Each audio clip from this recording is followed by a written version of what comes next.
Pertanyaan keren nih. Jadi ini pertanyaan di setor sama teman-temanku yang terutama yang di klub ya. Jadi banyak temanku tuh kreatif director di beberapa bar sama klub. Terus mereka tanya, ya kalau misalkan seperti itu gimana dok, kan income terbesarku adalah di musik, di mana industri musik itu selalu jam 9 ke atas. Nah yang pertama jangan pernah skip tidur siang. Nggak boleh skip tidur siang. Nggak boleh. Tidur siang itu. Iya nggak boleh. Jadi power nap terbaik. Jadi tidur terbaiknya itu adalah pas siang itu nggak boleh di skip tidur. Jamnya Jadi misalkan pulang tuh kan dari jam 4 ya. Ya, misalkan Aku segitulah. rata-rata temenku tuh pulang jam 4. Terus itu langsung makan protein sama serat. Kamu harus sedia protein tuh kayak telur, daging atau brokoli, pisang, terus bilasan, mandi, dan nah itu kan tidur 7 jam. Iya. Nah kamu tuh di jam 3 harus tidur lagi sejam. sejam dok. Iya. Power nap-nya sejam aja, jam 3, jam 4. Karena yang kuncinya yang buat jantung tuh yang di siang hari. Dan itu biasa dilakuin sama dokter yang jaga malam. Jadi kalau dokter jaga malam kan lebih parah tuh. Cuman kan dia ada turun jaga. Kalau kalian kan enggak kan, bener-bener kebalik tuh. Malam kerja nggak ada turun. Kalau enaknya dokter tuh dia jaga, turun tuh artinya libur. Jadi habis jaga malam dia nggak kerja. Nah itu tipsnya kuncinya di tidur siang.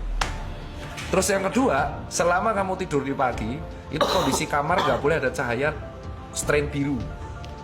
Jadi cahaya biru tuh ya kayak sesuatu, kayak contoh nih gadget ini kan ada warna birunya. Iya. Karena cahaya warna biru itu yang menyebabkan kulit jadi tua. Lampu biru juga dok. Iya, Lampu biru gitu. strainnya tuh warna UVB. Jadi strain gelombang warna biru itu mirip sama UVB, itu kan nggak tahu kan? Iya. Jadi kayak contoh itu alasan kenapa kalau di iPhone ada dark mode, itu yang dihilangin komponen gelombang warna birunya. Jadi kalau kepapar ke kulit sama mata terus, itu ngebuat oksidan. Jadi recovery-nya turun, jadi kita tidur nggak nyenyak. Jadi posisi kamar tuh benar-benar harus dibuat warm, nggak boleh cold, warm, benar-benar cahayanya minimal terus tidur. Nah terus sama minum airnya nggak boleh lupa, nggak boleh itu. Nah terakhir suplemennya ditambah karena kalian hidupnya kebalik, berarti kalian kemungkinan besar nggak akan kena matahari kan. Iya. Nah berarti kalian kemungkinan besar akan defisiensi 2 hal, kalau nggak D3 magnesium, pasti itu. Nah itu ciri khas yang defisiensi D3 itu rambutnya rontok, brodol, patah, terus sering alergi, gatel-gatel, terus mood swing. Itu D3. Gila nih. D3 itu penting. Jadi kalau kurang matahari itu kemungkinan besar D3-nya ambrol.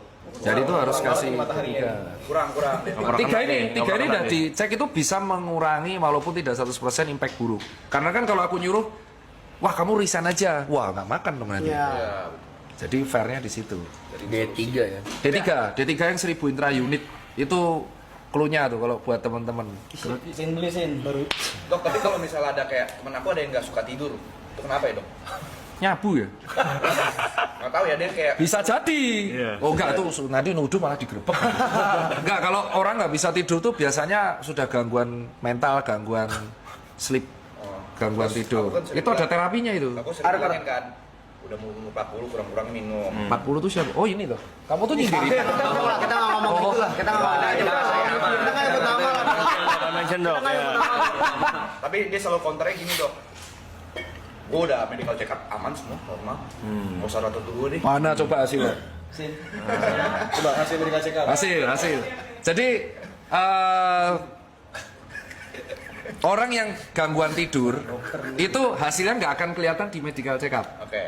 Itu kelihatannya kamu harus ke klinik saraf ngecek namanya brain activity.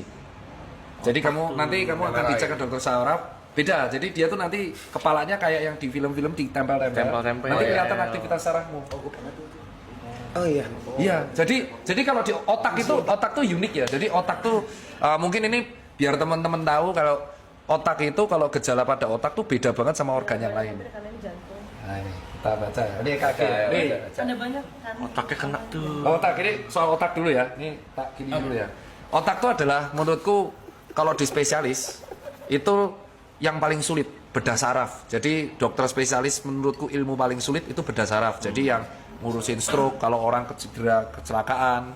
Jadi di otak itu kalau ada gejala dia tidak kelihatan kalau awal.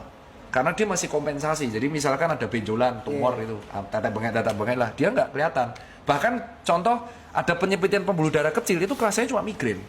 Tapi nggak semua migrain itu penyempitan pembuluh darah. Jadi gejalanya kadang nggak tahu. Cuman kalau udah bergejala itu langsung lewat. Oh, langsung fatal. Iya. Otak tuh gitu.